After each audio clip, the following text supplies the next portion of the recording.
Ghazi peoples party chairman Bilawal Bhutto Zardari चयो आहे त सिंध हुकूमत ख़िलाफ़ हिक साज़िश तहत मुहिम हलाई पई वञे। कुझु क़ुवतूं सिंध जे वसीलनि ते धाड़ो हणणु चाहिनि थियूं। कूड़ो बयानियो ठाहियो वियो त सिंध हुकूमत कुझु नथी करे। साज़िशनि जो मक़सदु सिंध खां अख़्तियार वापसि वठणु आहे। मिटी में Thar institute of engineering science and technology university जे इफ़्तिताही तक़रीब में ख़िताब कंदे बिलावल भुट्टो ज़रदारी चयो आहे त 2008 खां सिंध में यूनिवर्सिटियुनि जो तादादु ॿीणो कयो आहे।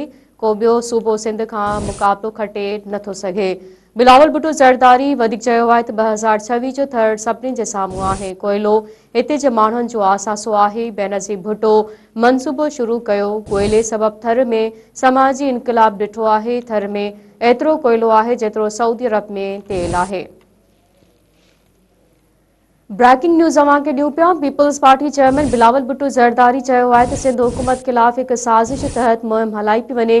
कुझु क़ुवतूं सिंध जे वसीलनि ते धाड़ो हणणु चाहिनि थियूं। कूड़ो बयानियो ठाहियो वियो त सिंध हुकूमत कुझु नथी करे। साज़िशनि जो मक़सदु सिंध खां अख़्तियार वापसि वठणु आहे।